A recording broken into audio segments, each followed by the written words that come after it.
Herr Kahn, wie holt man eigentlich das Double? Ganz einfach, mit einem neuen Samsung QLED TV. Jetzt QLED TV Aktionsgerät kaufen und Gutscheine für 6 Monate Live-Fußball aus europäischen Top-Ligen bekommen. Über Sky Ticket, The Zone und Eurosport Player in der Samsung Sportworld App. Mehr Infos auf samsung.de/sportworld. Nur bis zum 17. Juni. Blog Talk Radio.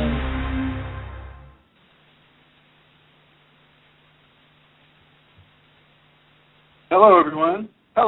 This is Chrism, and I'd like to welcome you to another conversation about your Kundalini awakening experience.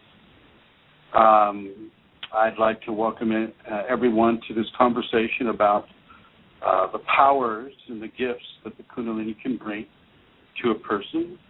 But at the beginning of this show, I would like to talk with you about some of the other areas where you can get this information. Kundalini Awakening System, the number 1.com. So that's Kundalini Awakening Systems 1.com is the website that has a lot of these teachings on it. You can also go to a community on the Yahoo channel, and that is Kundalini Awakening Systems 1 at yahoogroups.com. And then we also have some groups on Facebook, and those groups are Kundalini Awakening, ! and Kundalini Awakening Systems 1 on the Facebook groups, as well as a Kundalini Ashram, which is also on Facebook. And so with the YouTube channel is Chrism and O Kundalini, and it's Chrism 0 and then Kundalini. And that is the YouTube channel, and there's about 225 videos all about the Kundalini on that channel. So feel free to go to those areas for extra information about specific topics that I haven't covered yet in these radio programs. At this point, I would like to give the mic over to Santara, and she has some announcements to make. Thank you, Chrism. Well, it's just over 3 weeks to go before the retreat begins in Santa Rosa, and I'm getting quite excited about it. I'm very much looking forward to meeting everybody who is able to come. If you're able to make it to the retreat, you will discover what it is like to spend time with other Kundalini people and to spend time with a Kundalini awakened teacher, Chrism. And it is really a fantastic thing. You will be very glad you made the effort to come if you are able to do so. So that retreat is happening on Saturday, April the 20th, as I said, in Santa Rosa, and on Sunday, April the 21st. And the cost of the retreat is $200. And if I could just say to those who have already sent a deposit to Eileen, you should have received your receipt in your email address by now and the address of the venue. And if you want to cut costs by sharing a room in a hotel near the venue, then please get on to me again, and I will do my best to help facilitate this for you. I know that some people who have written to say that they are going to come to the retreat, well, they haven't yet sent a deposit, and I would kindly request if people could do that as soon as they are able. It would help greatly to know who is coming in our planning for the retreat. So again, you can write to me at kundalinimatters@gmail.com, or you can phone Eileen if you have any questions at all about the retreat. And Eileen's number is 239-246-5608. And again, I am looking forward to meeting everybody who can make it to Santa Rosa in April. So that's it, Chrism. Oh, well, thank you. Thank you, Santara. And I would like to say thank you to Santara and her family for sponsoring this radio program, coming to you from the Kingdom of Kerry in the country of Ireland. I would like to thank you all, and I would like to thank Eileen Laurel for her gifts that she gives to this program. And thank you, Eileen. Okay, let's begin with the powers of the Kundalini. The powers are very real. they do come. And they don't just come singularly. They can come in suites. But the scenario with the powers is, as much as you do the power or the gift of the Kundalini, that power or gift will do you at the same time. Now, especially in the beginning stages, a person's gift has to be acclimated by that individual. So an example would be levitation. Levitation isn't just to the degree of just floating up in the air and bouncing off the walls, because you're not always in a seated position when you might levitate. And what happens is you'll just be walking along, and the Kundalini levitation may just come upon you, and all of a sudden you find it very, very difficult to walk. It's as if magnetic balloons are in the way of your feet, and your feet are pushed out from under you with almost every step that you take. And think about it. Think about trying to do your job and not being able to walk the way you normally would. Think about just trying to get around with no problem, no medical problem with your feet or your legs, but you're just not able to find purchase on the ground. This is what levitation at the beginning stages can sometimes be like. And so I want you to understand that as much as you do the power itself will do you. And this kind of goes across the chart for Kundalini. Kundalini does the body as much as the body is being transformed by the Kundalini. And this isn't a summertime process. This process goes for the rest of your life. There is no end point. While you have the Kundalini, you're constantly moving towards a greater enlightenment of the physical package while you have the physical package in existence. Okay? So Kundalini goes for the rest of your life. And many of these skills will also be in attendance with the physical body as it goes through the greater levels of enlightenment for the rest of the life of that body. Levitation is often one of the things that people really develop an interest in, because it seems it's so close to flying. But levitation has its downsides, as I mentioned earlier, but it does have its really cool upsides too, because you can literally float, and yet you don't feel like you're floating. You feel like you're in a state of beingness that just surpasses your normal 5-sense physical matrix of comprehension. You don't have your normal comprehension faculties in place. And so things are also a little bit jumbled up in those areas with regards to the gifts and how these sacred skills begin to do the person as well as the person experiencing those skills. Many of the skills that come early, telepathy, clairvoyance, clairaudience, I should probably explain what those are. Clairvoyance is clear seeing, or the ability to see in a clear way. Clairvoyance can also be applied to seeing some aspects of the future, or being able to see in a way that allows the person to see things that other people normally don't see. So clairvoyance, is one of the things that can come. Telekinesis can also occur. Clairaudience is the listening to and the hearing of spiritual, or shall we say, etheric energy-based systems that are constantly communicating to a person. The ancient Hindu would call this one of the expressions is the nada, N-A-D-A. The nada sounds are like a vast system of sound that is not only heard, but it is felt. The nada is almost like a state of being and a sound at the same time. And you hear it all the time. I'm hearing it right now. The nada it's a beautiful, beautiful, beautiful sound of, oh gosh, how do you describe it? It's like an ongoing vibrancy that is of a sound quality that is always there.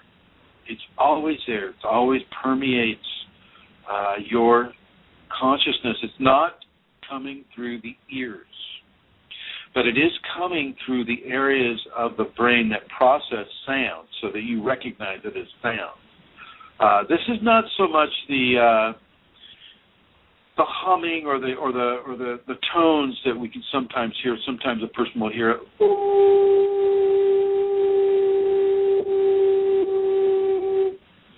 How did that sound, Santara? Was that pretty good? I'm impressed, yes. I wasn't sure it would play over the phone. Anyway, yeah, you'll get a sound quality like that. This is not what I'm talking about.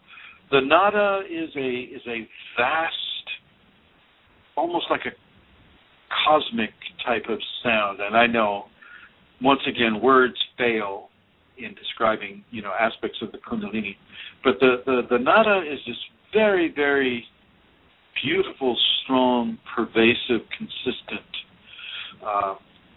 audio interpretation by the brain. It's a sound that you get, but it's also something that you can tie into when you meditate. You can just hear the nada and just go right there, and and the nada really can just help take you into these sacred spaces. So the clairaudience also allows you to hear entities, or which I always say don't communicate with. But it opens the aspects of the crown chakra that allow you to hear spiritual creation. Spiritual creation encompasses entities and nada and many of the other qualities of the audio that you might hear on a spiritual level, in a spiritual way. Sometimes those of you who may hear your names called, you won't hear your name called so much with your ears. It will be processed by the same area of the brain, but it's of a spiritual sort. Often certain levels of guidance will call a person's name just to begin the process of a person understanding that, oh, no one was here in the room and I heard my name called and oh my gosh, what is going on? And so it begins that process of self-discovery. And so, yeah, clairaudience also includes levels of telepathy, because when they say you're reading a person's mind, well, you're not exactly reading a person's mind. You may be hearing their thoughts. And this, once again, goes to a clairaudient function where you're not so much reading the mind as you're hearing the mind as they think the various thoughts that the person is thinking. And so when you walk through a mall and you have the Kundalini awakening and you have the clairaudient aspect coming on full, well, you hear all kinds of different things. It's a big mishmash of different thoughts and different feelings and different understandings and self-regret and love and hate and evil and beauty and joy and all these things mixed together as you walk down the mall. It can be quite a cacophony of sounds and thoughts and issues. And this is a broadband telepathic symptom right there. Broadband meaning it brings it all in, all at the same time, right straight into your clairaudient factors. And then we have the narrow band telepathy. So narrow band telepathy meaning just person to person, just within a few people. And if you're sitting next to a person on a bus or a train or something like that, maybe at that point you're having narrow band telepathic symptoms. And in this narrowband telepathy, you just hear the person. So if they're reading a paper and they're sub-vocalizing to themselves what they're reading in the paper, then you'll hear that. Oh, Reuters News said that a dog, ate a sea lion. Something I was reading earlier today. So narrowband telepathy is also tied in to the clairaudient channels. But with telepathy, you can also see certain things. So, which ties into the clairvoyant channel. You can see a person's energetic field and specific areas of that energetic field. An energetic field is often made up of the different emanations of the 7 chakras. So the first chakra will have a certain emanation. It'll come out as a color, and not typically a static color, but a moving color, a color that will move as the person's thoughts and feelings about life move. So will that color move and perambulate into different hues. So as you go through the seven chakras of an individual, which make up the 7 layers of the auric field, you can see certain things perhaps embedded in those certain fields. So within the colors that are coming to a person might see a heart with a tear in it or a hole, and this person may have been experiencing a heartbreak recently, or even in the distant past, that is still having an effect on the person in the present time. Or they may have lost their job. They may be destitute. So you'll see symbols in the auric layers that represent the symbols that would equate to being destitute or without employment, things of that nature. Often a person can see entities embedded in a person's auric layers as well. And, once again, this is a sacred skill. This is a sacred gift. And so you don't go around, diddling around in people's energetic fields just because you and your limited 5-sense understandings of what is right or wrong thinks that entity shouldn't be there. Well, you need to know the karmic understandings of what a person is going through before you start changing the lessons of a karmic nature that a person has set themselves up to experience. Very, very, very important to understand that. You and your 5-sense limited understandings have no clue about what that person's karmic intention is. And so be very, very careful before you think you can just go in and start, putting your finger in the pie of their life and starting to change things without them knowing it. Not to say that can never be done, but to say that, it's not something that you do just as you would, open a door for somebody. So one can see the auric levels, and one can see symbolized objects as experiences that are embedded in the auric levels. The same way one can hear the sounds of a person coming from their thought waves or any of the spiritual creations that may be attached to them. One good example of clairvoyance and clairaudience mix is, and it's terrible. It's a terrible affliction. Alcoholism is a terrible, terrible, terrible affliction. Out of all the drugs that are legal, alcohol should not be one of them. Right? And yet it is, and so people get addicted to alcohol, and some people get really, really addicted to the alcohol, and they blow holes in their auric field upon which entities can be attracted to come in and begin to take over that person's body. And the entity will come in, and the person is homeless, typically a street person or somebody who is, shall we say, out of sync with the majority of other members of society. And they'll be talking to themselves quite a bit, almost like having this huge grand conversation with themselves. And when you're Kundalini awakened, you can see the entity that is orchestrating that conversation with that individual. You can actually see the soul or the spirit of the individual succumbing to the control of that entity. And entities are they have a greater advantage because we are a 5-sense limited life form while we are on this planet without Kundalini, and so the entities can take full advantage of that and help a person into an addiction or help a person into a feeling that they are omnipotent and they are the great leader of this or that, but with my faithful friend, the entity archangel this or super spiritual person that, with my great powers, I can do this or that on the spiritual plane, and it isn't so. It's just a lie that a person's ego is allowing to control them with.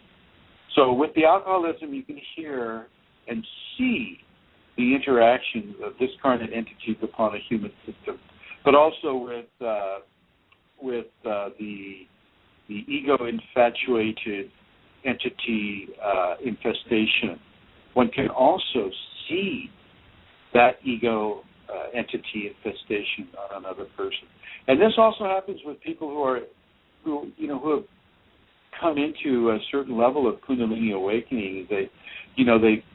Because they're impatient, or they have issues that make them want to feel more powerful. They maybe have low self-esteem, or they want to be seen as a great and powerful Oz type of person. They will make a deal. They'll make a deal with entities. They'll say, wow, okay. They'll understand that it's a dark entity, and yet they'll want to do good things with that dark entity, and it very rarely works out well. Very rarely works out well. And so I will advise all of you who are into the Kundalini and are active with the Kundalini not to partake of dark entities trying to do something good with it. There's a very famous, he's almost like a magi, but he was a mage, M-A-G-E, and his name is Abramelin.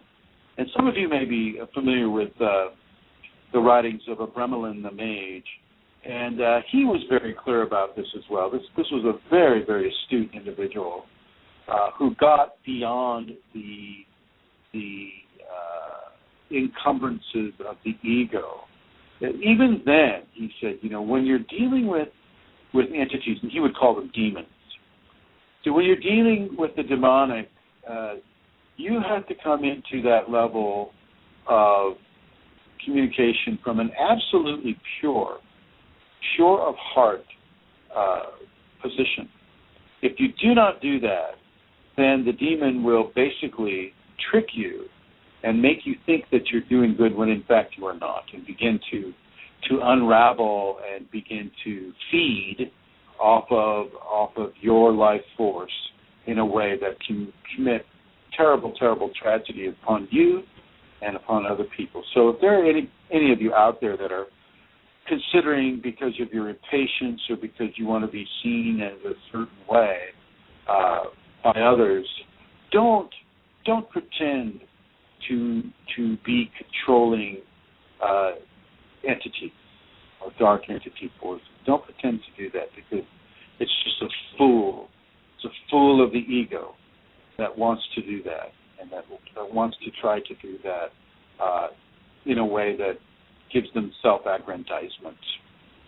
So within the context of seeing and interacting both visually and audially with these skills, you open yourself up to a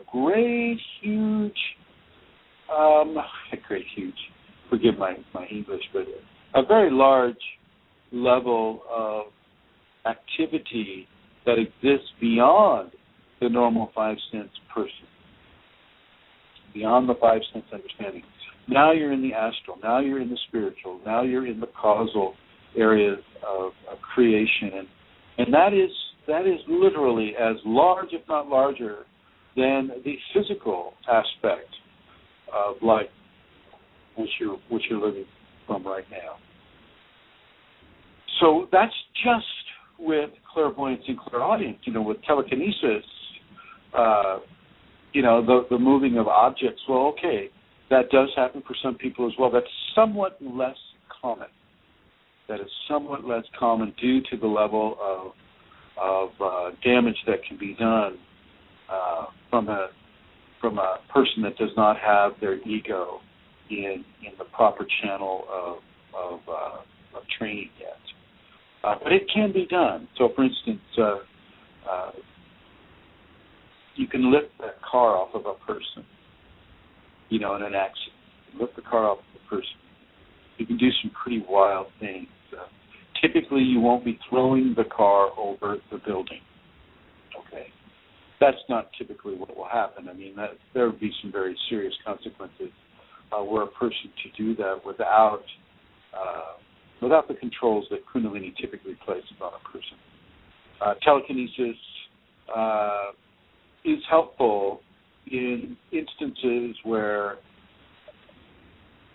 physical strength of a 5-sense variety is not enough. Okay, and so telekinetics can come in to the Kundalini awakened person, and in certain levels of non-aggrandizement-oriented assistance can be given. All of these skills, all of these special skills are best used in the service of other people, not for the service of the individual that's having them. So, for instance, healing is another special skill that is given. And within the healing context, once again, it is the Kundalini that does the work. It is not the ego of the individual that does the work. So you're not going to hear me going, oh, yeah, the other day I walked through the hospital, I raised my arms, and I healed everybody there. Okay. You're not going to, don't take a person like that seriously. If you ever come across a person like that. The ego of a person does not heal. It doesn't heal the way the Kundalini heals. The ego of a person can help a person in the early stages of life as far as surviving on this world. But in the metaphysical areas of life, as far as spiritual evolution, it is the Kundalini that does the work. It is the grace of the Sacred Father, the Sacred Mother, expressing through the channel of the Sacred Child, which is the individual having the Kundalini. That is what does the work. So a person is there to offer healings, but you are not the giver of the healing, so to speak. Your physical presence is there. You're part of the equation, but you're not the sum total of the equation.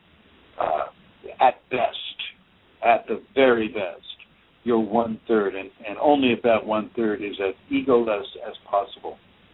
And so, with healing, you want to be very, very careful. Again, you need to know, you need to understand the karma of the individual. If it is something that you're going into, but if you're there just as a chalice of the Kundalini, if you're there as that living divine vehicle of the Kundalini, you don't need to worry about giving healing. The Kundalini itself knows the karma of an individual or group of individuals around you. It knows who can have and what they can have and how they need to have it and when they need to have it and even if they need to have it. Okay? The Kundalini knows these things. Now, it may, through clairaudience, it may communicate that to you. That is not out of the realm of possibility. As a matter of fact, I think that's fairly common. But it is the Kundalini that is saying, okay, Kristen, have a look there at that Centaur person and let's see. Oh, yeah, okay. Karmically, they have this, and that. But within the karmic levels of their agreement in having this body and this life, this is what can be done. And so the Kundalini will do that. You, as an individual, will not do that. But you, as a part of a divine equation, can do that. Okay. But you need to be very, very pure. Just as Abramelin the mage said, you need to be very, very, very pure. Getting back to some of the powers, weather control, weather modification can be done through the Kundalini. It's a way of calling. That's how I've found it to be. It's just a way of calling, a way of, it's a mix between wanting and calling. Kind of hard to describe, at least for me, and how it's done with me, through me. It's an appreciation of all different weather systems, and it's an appreciation of life that exists within the different levels of the atmosphere troposphere, all of these different levels of gaseous environments that circle the globe in various stages. Almost like when you see a person's aura, you can see the gaseous environments circling the globe that way as well. And there are life forms in those gaseous environments as well. And so these different weather patterns can be called upon if you begin to tie into the nature of life on this world. And you are tied into that because you have the Kundalini. So you're tied into the nature aspects of the world, and certain levels of communication can be given that allow a specific form of weather to occur if it remains in balance with the rest of the planet. You can't call a rainstorm over to a drought-stricken area if there are consequences to other parts of the globe. Maybe that rainstorm is intended for other areas, so to speak.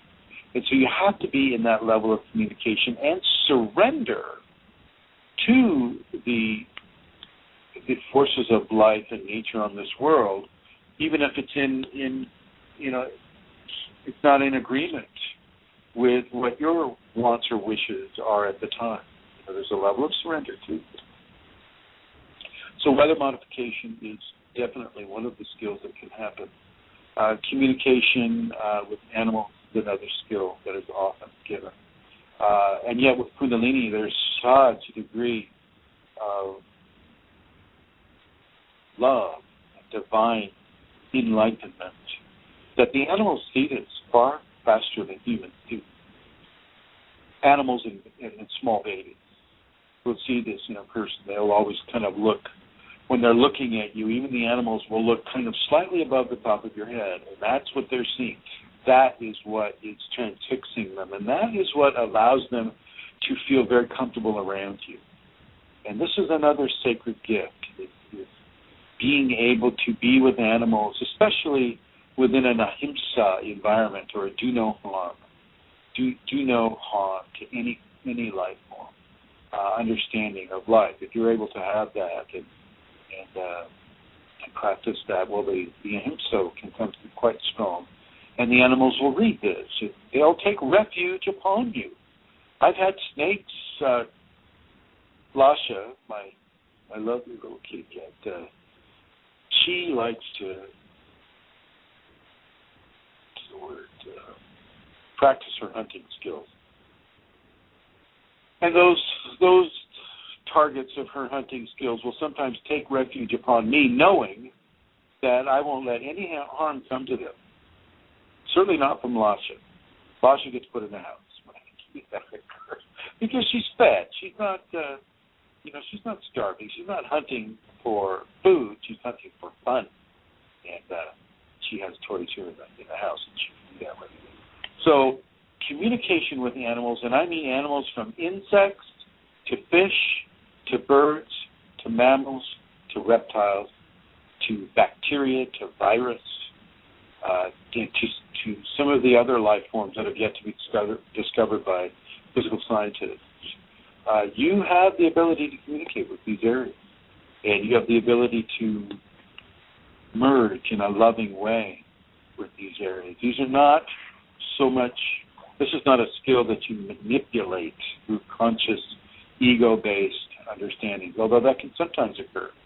But it is more of a space of love, a St. Francis of Assisi type of love, where love is communicated outward from the aura into the environment, and the environment responds very positively to that type of communication. And this comes with Kundalini awakening. If the karma, shall we say, the Kundalini karma of the individual brings it out upon a person, and you as an individual, you have no control over your Kundalini karma. Your Kundalini has control over the different experiences and graces and skills that your awakening will bring upon you. You don't get to have as much of a choice as you might wish to have, or you might think to have, or what some entity may be whispering in your ear. Oh, don't listen to that person. He doesn't know. You can fly. Here, jump off that building. So be careful. Be careful and really get your ego under control. Really, really, really get your ego under control. I can't say it enough. If I could say it for the next, 60 minutes, I would. Get that ego under control, because it can really backfire. And the Kundalini will allow you to suffer. If you make a decision within the Kundalini that is ego-based or hurtful-based to other people, well, you're going to receive the ramification of that choice. And the Kundalini will see to it that ego is chastised to the degree that it needs to be in order to learn the special lessons that the Kundalini insists we learn before we utilize sacred gifts. And that brings me up to a point of opening your Kundalini just so that you can have sacred gifts. Well, that is a big no-no. I'll be doing a video on that pretty soon. You don't want to chase the powers of the Kundalini. Do not want to do that. If you do that, you're in for a whole series of internal destructions. The famous seer, Edgar Cayce, one of America's premier psychics in the early part of the last century, from the 20s to the 40s, 1920s to 1940s. His source basically spoke of the Kundalini as something that if you don't have the right intention, it will dissolve you from the inside out. And I can't agree more with that. I mean, I think that is an absolute, that really made me look twice at Edgar Cayce's work, because it was so true to my experience. These powers, if they're used incorrectly, can really wreak havoc on the physical system. So you really want to get your ego in balance. And by that I mean being very charitable, being very honest, being very truthful, being very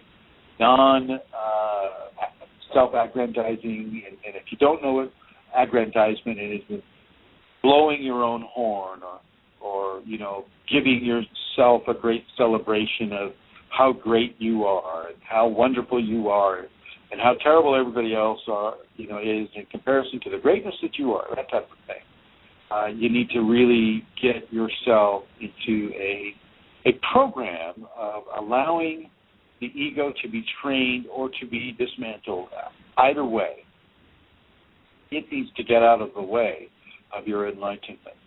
It needs to get. Now, if you're practicing Huna, Huna, the ego is often described as unihipili, and the higher conscious self, which is where we're talking from, for the most part in our society, is called the Uhane, Uhane. And then, of course, the Kundalini self would be called the Alma Kua. Now, within that belief system, which really has some very, very, very solid footing within a Kundalini equation, is the Unihipili desperately wants to become a middle self, a Uhane. And the Uhane desperately wants to become an Amakua. And so within the context of the evolution of a soul, Unihipili, an ego self, can become a middle self, and a middle self can become a high self or an amakua. And, if that is what you're practicing, well then definitely give that unihipili very strong instructions about what it is allowed to do and what it's not allowed to do, how it is allowed to participate by the gift of energy from unihipili to amakua, and what the moral foundations are.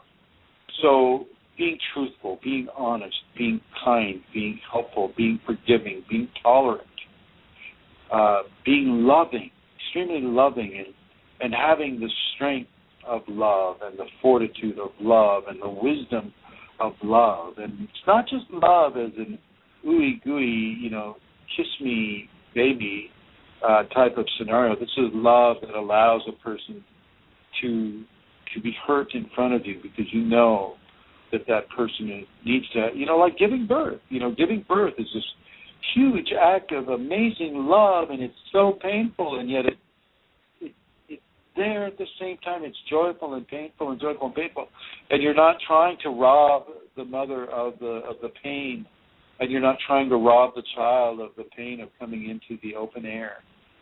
So this is the quality, one of the qualities of love that I'm talking about here. Really get the ego under control. Do not chase Kundalini powers just to have an advantage over another person. Do not chase the Kundalini powers just in order to have a way to give the ego more self-grandeur than it has without the Kundalini. Do not chase Kundalini for these reasons.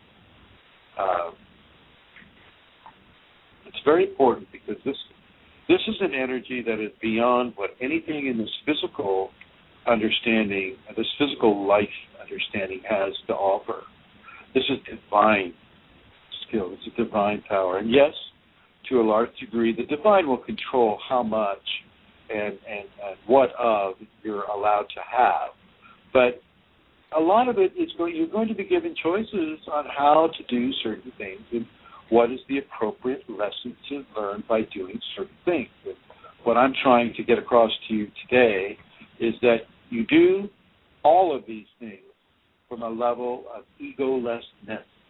You do not allow the ego or the unihipili to become the controlling aspect of what is being done. And you open yourself to the inner guidance that the Kundalini brings. And let's talk a little bit about this inner guidance. Entities can embed themselves into your auric layer by virtue of the Kundalini itself. The Kundalini can go, this person here, let's look at this Chrism guy. Oh boy, God, guess he did a lot of work. Let's see. Okay, well, we're going to embed this entity into him.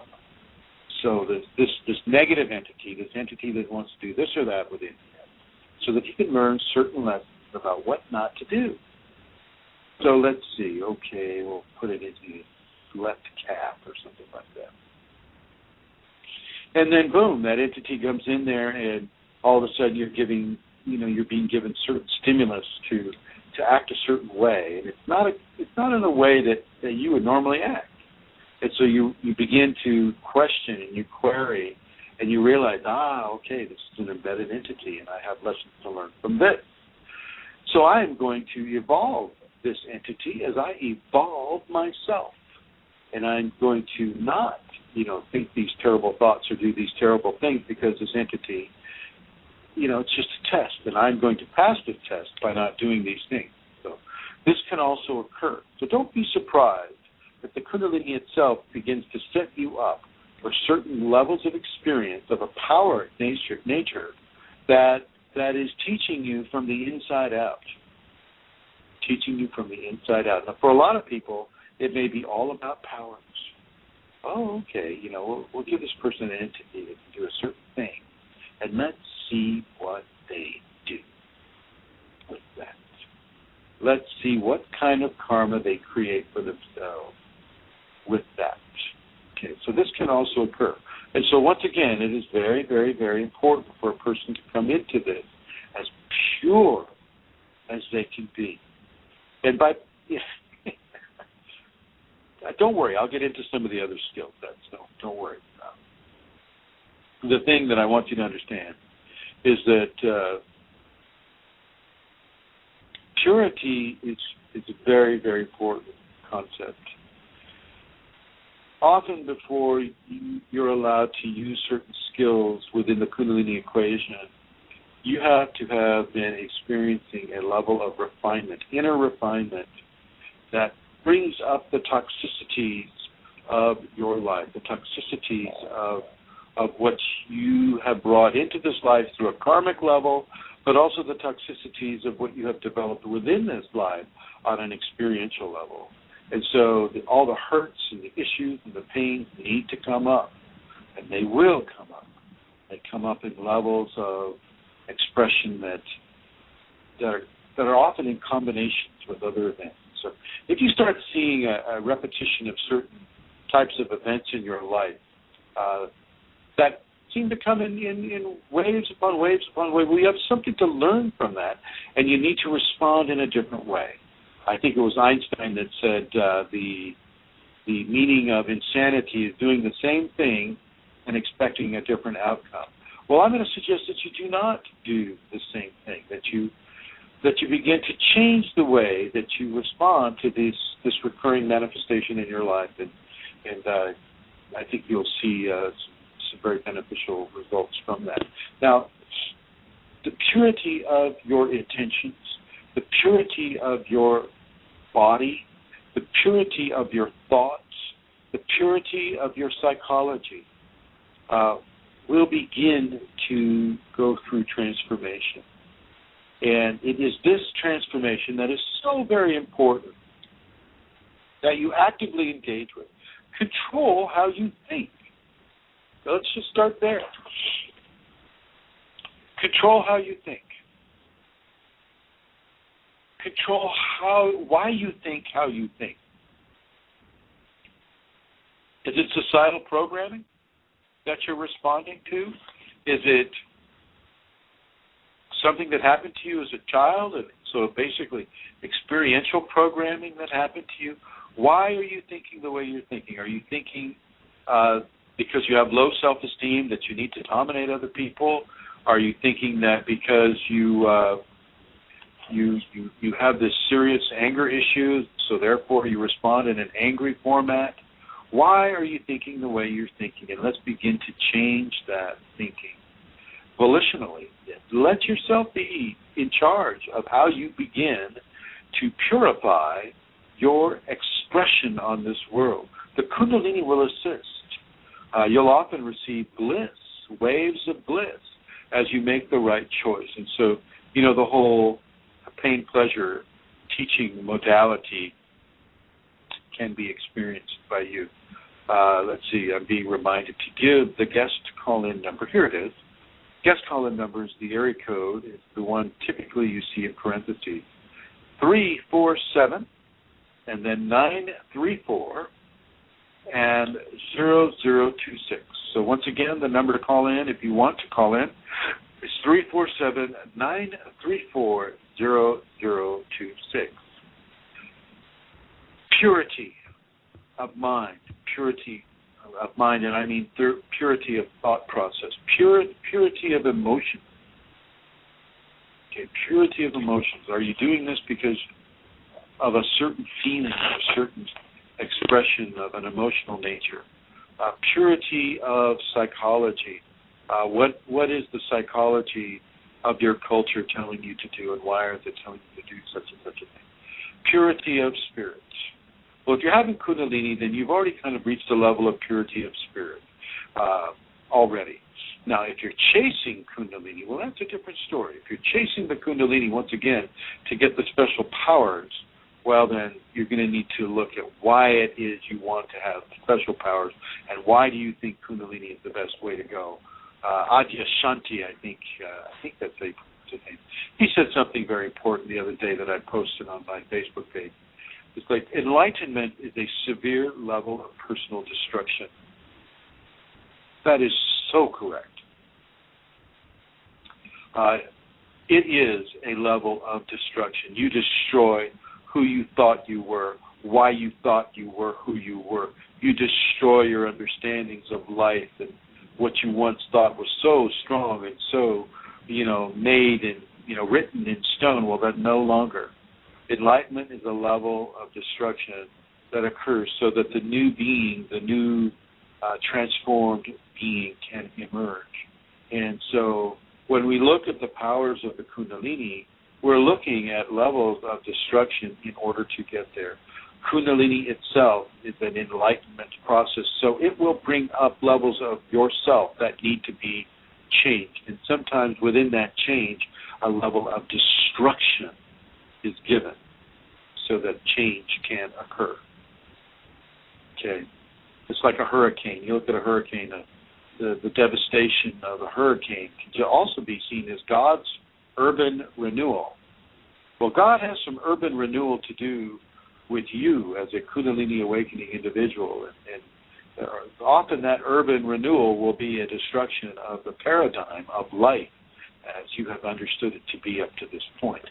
So please understand that and be aware of that. Just to check my phone to make sure I'm not running out of tunes here. Okay. Clairaudience, clairvoyance, telekinesis, telepathy, these are all fairly common within a Kundalini context. Healing is common. So is the levitation. But there are other things that are not so common. Bilocation, being able to bilocate, being in two places at the same time, or scatter, as I call it. When I do a Shaktipat, I scatter myself to as many people as are asking for the Shaktipat to be given. And for me, the way I can explain this to you is that every part of my human body, every cell of my human body has the potential to be a complete prism, a Kundalini awakened prism. And that cellular self will scatter a part of its presence to an individual. So if I am made up of 17 trillion cells, well, I can scatter 17 trillion different places at the same time.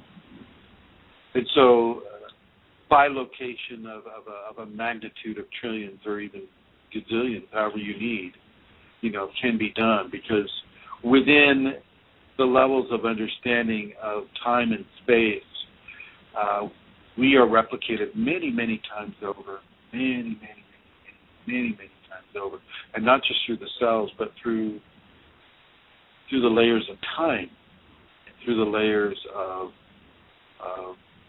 folded space. Okay. How one can almost put it. It's hard, really. It's such a great challenge to try to bring this into words. So, bilocation is something that often occurs as well. Defying the laws of physics within a physical level. So, within a breathing underwater, which was something I was able to do as a kid, was very strange. Didn't understand it. Didn't really think that I needed to understand it. It just occurred. That type of thing can occur. Coincidences. I'm going to suggest that inside of a Kundalini equation, there are very few coincidences, if any. Manifesting can be extreme in its ability to read your thought and manifest that thought. So, oh my gosh, I need procedural face masks in order to go into my mom's hospital room, and I have no medical experience, and gosh, where do I get a procedural face mask? Boom, all of a sudden there they are. But I don't mean out of thin air. I mean, often they'll just, all of a sudden, it might fall off the back of a truck and right where you're walking. There's a box of procedural face masks. So you'll be given intuitive guidance on where to get them. Okay. Kundalini manifestation and coincidence and guidance often are merged into one equation so that you can get what you need to receive when you need it, how you need it, and what it is you need. to receive. So that type of manifestation is very, very common. And it also manifests on the level of meeting a certain person or learning a certain skill set in order to manifest a certain type of thing or situation. So yeah. Thank you. Liz has a question. Hello, Liz. How are you? Hi. Hi, Liz. Yeah, good to hear your voice. Oh boy, are you on your speakerphone? Can you take off the speakerphone? It's getting a really large echo. Oh, okay. I don't, right now I have no choice. I just have a quick question, and then I will let you go. Okay. Okay. The question that for the forgiveness part. For the what part? Forgiveness. Forgiving. Yeah. Okay. So I had a lot of trauma. And I thought I forgive, but whenever I go back and think about the same kind of thing, I still have trouble. I still feel hurt. So what I'm trying to say that those hurt is from the memory our brain takes from the past. Okay. Yeah, I understand what you're saying. All right, very good. I'll address that right now. With forgiving.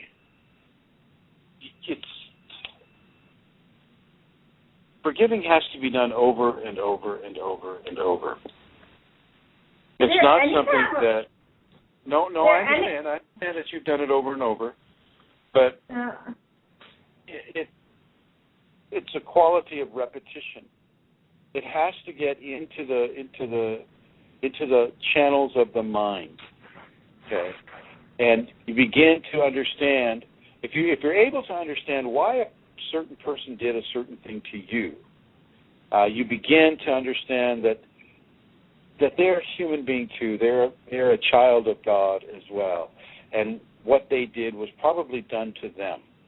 And what was done to them, its natural expression would be to carry it on. It's just like child abuse is something that goes on and on and on beyond every generation. So you begin to look at the foundations of what was done, why it was done, when it was done. Was it done when you were just a very, very small child? Or, what was the circumstance in which it was done? And as you begin to learn the circumstances of why a certain person did a certain thing to you, you begin to develop reference points for what was done and why it was done. And when you have these reference points of why that certain thing was done to you, you begin to understand and you begin to form a greater level of forgiveness, and shall we say, more so than just a surface forgiveness. Sometimes we need to beneath the surface of that action and why it was done to you. And then you find reference points. These reference points can be used as a handle or as a step to take you beyond the normal surface forgiveness and go into a deeper level of forgiveness. And then you begin to look at your karma and your own karma. You begin, okay, all right, what did I learn from this on a karmic level? I was severely hurt, and how have I learned? How has this made me a better person? Will I ever do what was done to me to another person? And I think with you, Liz, that answer will be no. Am I right? Yeah. You will never, ever do what was done to you to another person. Okay, you have stopped it in its tracks. Now, yes, if you go back to the memory over and over and over, and you relive the memory over and over and over, then you're still going to feel the pain. The pain was part of the process of learning what it was not to do. Okay. You can forgive with a greater clarity if you go into a deeper level of recognition of why a person did a certain thing. And you may not know what happened to them in their life. Was it their parent that did that to them? Was it another person that did it to them? And you just kind of go back through the generations. You don't really know how long this activity has been in place within the generations of the person that did this to you. But now it comes to an end with you. So I have a question about this life is a dream, and our dream is also a dream. But we can let go of the dream. But why we cannot let go of this dream? this life dream. Okay, what was the question again? The question that this life, we have a body, it's also a dream. And we dream at night and also dream. We can forget the dream at night easily, but we can't forget the dream we're going through during the time we have a body. This dream must be different than a real night dream. Well, you have a body for a reason. The body is a vehicle of the spirit, of the soul, and the soul goes through different levels of evolution. And as you come into the Kundalini, you're coming into levels of evolution that will indeed allow you to not have to come back and have another body. But dreaming the dream of the body right now is a necessary function. And I know, let's just make fly in the face of many gurus and swamis and whatnot who say, oh my gosh, you're trapped in Maya, and if you just see that there is no body, there is no universe, there is no physicality, there is no this or that, well, let's just take it a little slower, shall we? You have the body, you have to drive your kid to school, you have to feed yourself, you have to clothe your children. These are certain levels of responsibilities that we're not allowed ethically to just forget about and go into, I'm just going to get rid of all my Maya all at once. Well, no. This dream that we're living right now is indeed a dream. You're absolutely correct, Liz. This is a dream. But it's a dream that we have a necessity to dream, or we wouldn't be here dreaming it. You know what I mean? So Hello? you mean we need to remember this dream, right? That's why it's hard to forgive, right? Well, we need to remember the dream so that we can forgive. Okay. Yeah. Okay. I mean, I let you go. I think you made it clear enough. Thank you so much, Master Chrism. Oh, you're very welcome, Liz. Very welcome. I hope I made that a little clearer for you. Yeah. Okay. Again, thank you for calling in. Gosh, you're one of the few who have called in, so I want to thank you very much for being a part. Okay. Bye-bye. Bye. Okay, so there we have it. Levels of forgiveness pretty much tie right into the levels of purity that we want to gain before we use any of these Kundalini powers. So bilocation, yes, is where I think I left off. Bilocation, the top of your head can turn into a giant eye. So you'll see in 360 degrees. I know it sounds crazy, but it is what it is. It is a very real thing. Santara? Yes, Chrism? Is there Can you hear me?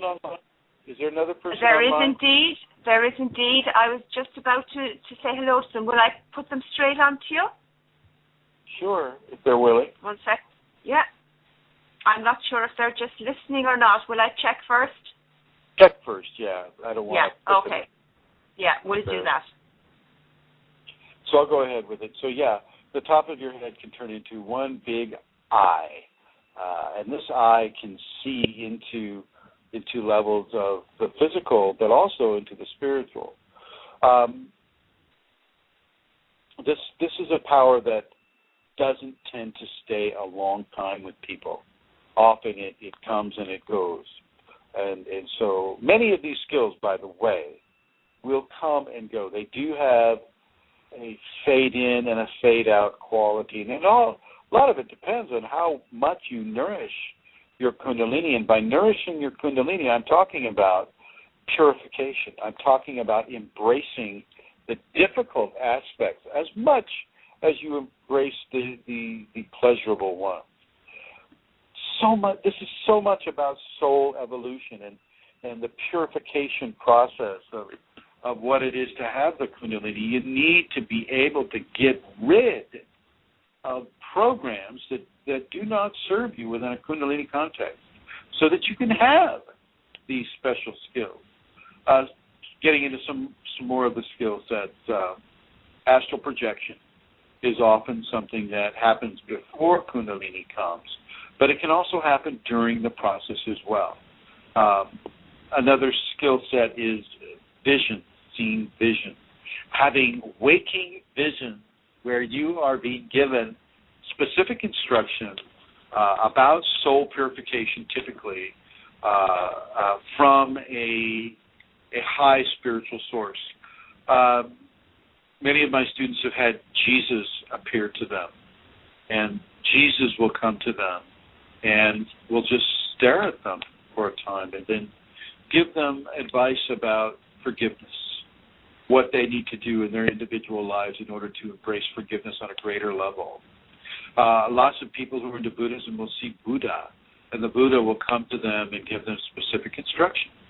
It is very, very common. This is it's more of a phenomena, actually, than a skill set. It's not like you can call them in, though sometimes that is indeed what a person can do. But I thought I'd better bring that up to them. There is a word for the psychic sense of smell. But I can't think of it right now. But you can often develop a skill set of smelling using the nasal sense of smell in a psychic format, i.e. you'll know who somebody is by their smell. You could be blind, you could be deaf, but you'll smell that person, you'll know who they are. It's kind of what some of the animals have when they use the sense of smell. I look at Lasha sometimes. She's my great cat teacher. And yesterday she was out on the lawn and we were having a little communication out there. All of a sudden she turns her head, she lifts it into the soft breeze, and she starts to smell. And you can see that she's recognized certain levels of smell. And I don't know if it's predator or prey or what it was, but with the Kundalini you can begin to smell consciousness. So just know that is a psychic gift as well. Moving into some more of these psychic gifts. Communion with plants is also a psychic gift that occurs with a person. This type of communing with plants and tying into the plant kingdom. Centaura, Hi, Prison. Yeah, no, that person didn't want to come online, but actually they were saying how much they enjoyed listening to Liz's question and her question about forgiveness, and that when somebody actually rings up and asks a question that involves their own process, how the teachings that you give become deeper through the experience of listening to it with somebody online. And she was saying she would love if somebody who was having some of the experiences of the skills and the powers would ring up and speak about their process so as to deepen the teachings and for the listeners to learn more. So the point. I would like to thank Liz for calling in. She is the one that gave that teaching, really. Without her question, the teaching would never have been given. So Liz, once again, Liz, thank you so much for calling in. And yes, indeed, if people do have skill sets that they want to call in and have questions about or things of that nature, that's fine. Often Kundalini will not allow a person to say, oh, I have such and such a skill set, because once again, that begins to border on self-aggrandizement. But yet, if they are pure in their integrity and pure in what it is their question may do for other people, then I think that would be just fine. I think a person could call in quite clearly within those guidelines. Once again, it's not about having power over other people. It's not about showing yourself to be the greatest of the great of whatever, the leader of this organization or that organization. And if you're around a person or you have a teacher that is that way, I'd start looking for another teacher. Seriously. If a person is I'm this and I am the great and terrible Oz, and I'm only using Oz as a kind of a symbol of the ego. And if you look at the Wizard of Oz, the original movie, the great and powerful Oz was really this guy waving his hand over a machine behind a curtain. That's great. So I'd like you to look at people who are in that level of soul development where they have levels of self-worth that they need to deal with. You don't look at them hatefully. You just kind of forgive them and move on. Move on to a different teacher or a different teaching. Kundalini will typically tell you this. Now, the other thing is as I said earlier, in purity, you need to begin to evolve yourself so that you can have the depth of experience of both the pain and the joy. The pain and the joy. Many of the skill sets will come to you in your pain. Seriously, because the ego really does not enjoy pain. Therefore, when pain comes, the ego goes away, and as the ego goes away, well, the skill set can set in. Okay, so yeah, in many ways, and if you look at St. John of the Cross in the Catholic Christian tradition, he had an awakening during torture. And so, of course, he was quite egoless during those scenarios. But the Kundalini came to him in great waves of bliss and healing for him. Same with St. Teresa of Avila, his teacher. St. Teresa of Avila, she had great levels of experience in pain as well. And so will we often have these levels of pain. And we need to be able to learn from that pain, embrace that pain, so that our skill set can be received sometimes, not always. Sometimes just the activation and the awakening of the Kundalini itself is enough to bring on these skill sets. And there are many, many, many more skill sets for me to name. And I'm not going to be able to go into them as much as I would like to. So let me get into some of these other ones.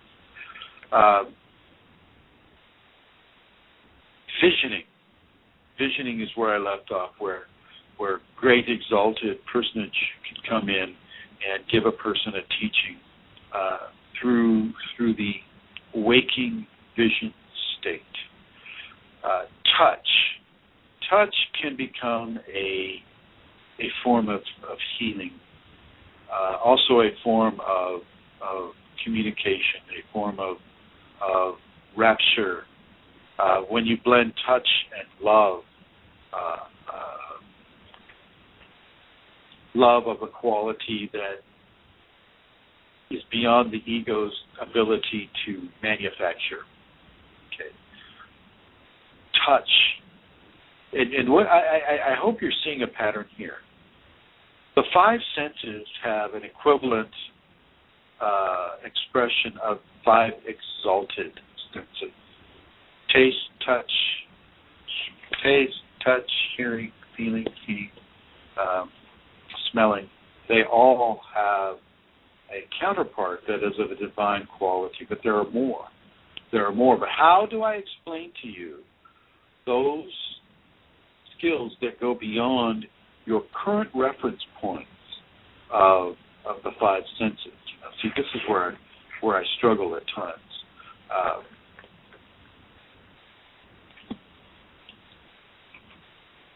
Out of body processes, and I went into the visions. While I'm thinking about this, if anybody else wants to call up, the number is 347-934-0026. I have about 14 minutes left, and I'd love to talk to all of you guests that I see are logged in. Guest 3518, 3601, 3603, 3743, 4223, and 4487. Thank you for tuning in. If you do have any questions, please feel free to ask. Oh, yes. I've been considering, I know I've had this as a weekly show since December 12th of 2012. I've been considering decreasing that to once every 2 weeks. And if those of you could vote 1 for yes and 2 for no, let me know so that I know how well this is being received. To this point, I'm not getting a lot of emails at my kfireforall@yahoo.com mail address, so I don't know how people are receiving this so much. And if I prefer not to waste my time if this isn't something that people are enjoying. If this, I know that some people enjoy it, and I appreciate the fact that you all are tuning in. But let me know if you would rather a bi-weekly type of presentation. I'd be more than happy to do that, or even once a month. So please indicate to Santara or to myself, or even for those of you that are on the chat line right now, let me know. Let me know if you think this would be a good plan. So right now, let's go into an area of super strength. Typically, with the super strength, as I mentioned earlier, you can lift a car. Don't do it in a self-aggrandizing way. In other words, you don't pick up that car, hold it over your head, and throw it over the fence. What you do is you call other people over. You say, hey, I need some help with this car, and then you basically lift the car with their seeming help. This is something that is allowed. It's just, you don't want to really have a lot of people pointing fingers at you and going, oh, my God, look what that person did. That can be very dangerous to you as a human being in a flesh body on this planet because of, first of all, let's just look what the authorities in the United States would do. They would have you captured and dissected just to see how you work. They'll go through you and they'll look at you. Oh, you say you're Kundalini active, huh? Where is that in the body? Just exactly. Oh, well, then we need to dissect your tailbone just to make sure that it's there. Hello? So no. Oh. Yes. Sorry, Clinton, you have a call when you're ready. I'm ready. And it's from, okay. Pushing it through now. Okay, you're through. Hello. Hello. Yes, hello. Hello. This is Carla speaking. My name is Carla. This is who? Carla. Hi. How are you? Hi, I'm fine, thanks. I called because I have a few questions. Okay. The first is that since lately I have, the last 3-4 years I have experienced what I think it is the symptoms of Kundalini rising, but at times I get a little bit insecure because certain persons have let me know that okay, if you are a single person, you cannot raise your Kundalini by your own. Okay, that is never my intention, you know. I mean, I don't go around and think that. Carla, yes? Carla, let me go ahead and speak to that. Those people don't really have a clue about what they're talking about. They're kind of locked into a program of teaching that is often repeated, that you can't do this or you can't do that because you know my teacher said it that way or whatever. You can have the Kundalini can awaken itself all by itself. Whether or not you are with a couple or you are with another person. So, if you feel that you're having Kundalini symptoms, don't doubt yourself.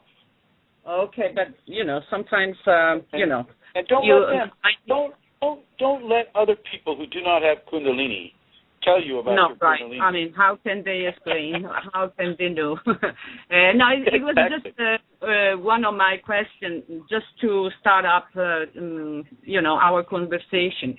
And then my next point is that since almost 20 years ago, I broke my tailbone, actually twice.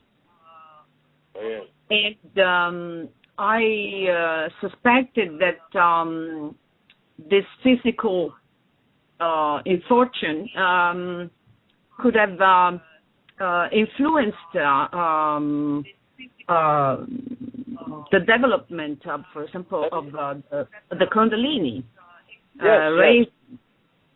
Carla, let's speak to that. Yes. You're absolutely correct. A fractured tailbone can initiate a Kundalini activation and awakening process in a person. I've seen it happen too many different times with too many different people. So you're right on. You're right on with that. Carla. Okay, because that was what I detected.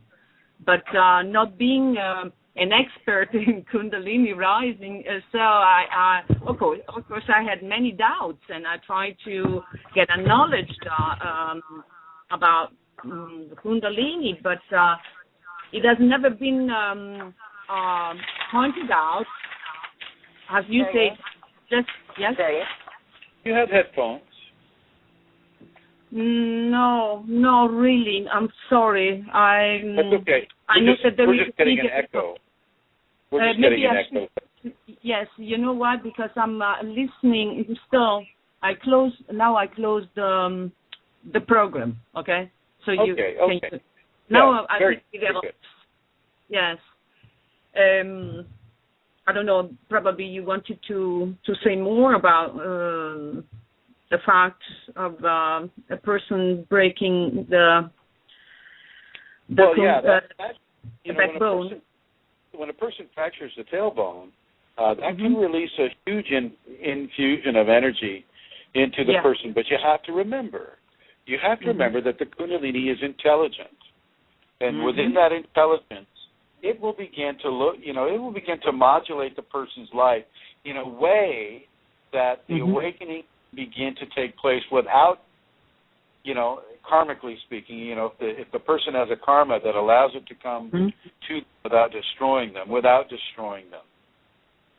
So if that happens to you, then I want to congratulate you for having the accident. Yeah, well, I got it twice, and wow, I tell you, it has been twice the most painful experience in my life, besides the fact that lately here in this last 3-4 years, I'm always in pain, constantly. And you can begin to come out of that pain. The Yeah, Kundalini can help you. As you give credibility to your Kundalini, it can begin to heal that pain. It can actually, you can get into levels of forgiveness that will also begin to heal that pain as well. That's just correct what you say, because that that's what taught me to learn about love, forgiveness, acceptance, and having this not just tolerance, but this unconditionally feeling of transcending anything, because I've been also through a lot of traumas in my youth, experienced in my youth, and well, I don't know. Maybe in few words, I could say that what it appeared to be a disgrace, it has been my best bliss and blessings. Well, yeah. Now, going into what you just said about the trauma that you've had throughout your life as a youth and otherwise, a Kundalini person, a person that's going to have Kundalini in their life, will often have that Chinese curse, and that Chinese curse says, "May you meet all your karma in one life." But it will, yeah, exactly. But it will be with the caveat, which means the kind of the limited reason for this happening is you're meeting as much as your karma as you need in order to have the Kundalini awakened. I see. Okay. Yeah. So your whole life has been dedicated to having the Kundalini come up in you. So correct. I want you to validate yourself, Carla. I want you to validate yourself. And I want you to validate Kundalini. Yeah, I do. Do not listen to those people who do not know. No. Okay. Yeah. You are just confirming me that whatever I've been thinking for the Kundalini, and now it has been confirmed, and that's why I wanted to call you, because I say, well, I must have a kind of confirmation somehow, and you gave it to me, because really, believe me, because all the things that you are mentioning through the program are something that I have been experiencing, and but of course, until now, I have never really had someone else, confirming or affirming it for me, and you got it, Carla. Yeah, you got it. Yes, you're right. Thank you. And just I don't know. There are a few minutes left in the program, but I just finally want to ask you, in this connection with the so-called pains, I experience. This is not a pain, but it is a great, strong pulsation that goes up and down from the top of the head to the base of the spine. Yeah, just constantly. Sometimes have been others, but it can increase and it can decrease, and that is good. Let that happen. Step out of the way. Okay, I just wanted to know. Its way. Okay, is it this pulsation in connection with the Kundalini rising, or yes. or is it? Okay, absolutely. yeah, good. Okay, absolutely. Because I just wanted to. I have to say, Carla, you're doing very, very well. You're doing very, very well with this. In what sense? I can hear your voice. I can hear your voice. Certain levels of understanding and experience, and you're doing very, very well with this. And I want you to continue to do well. And I want to thank you. We're going to run out of time here. I know we're going to run out of time, but I'm so sorry about that, because I could have called before, but I was a little unsure. If you understand, because there has been a lot of things that. It's good. No, you're doing great, and it's going to cut us off real quick here. So I want to thank you Thank you for calling. You too. Thank you too very much. You made me happy, actually. Big confirmation and affirmation and whatever. Thank you very much, deeply from my heart. Okay. Oh, you're very, very welcome, and thank you for calling in. My gosh, it's been a real fruitful. Well, you don't know what the joy, what kind of joy you created in me, because this is so. Wow.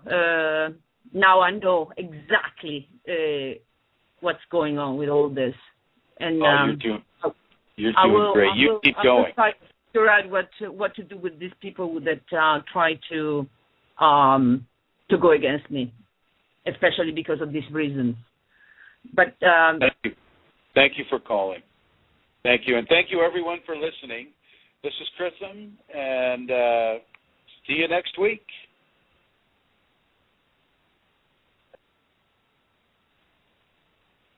It just told me I had 10 seconds left, so I guess I ended it a little early. But Carla and Liz, Santara, everybody listening, thank you.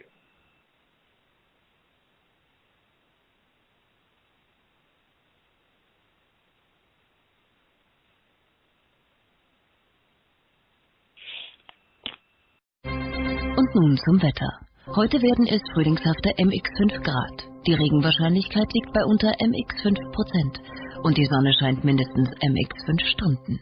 Nichts wie Roadster. Am besten im legendären Mazda MX5. Schon ab 109 € monatlich. Jetzt mehr Infos zum Angebot auf Mazda.de. Mazda.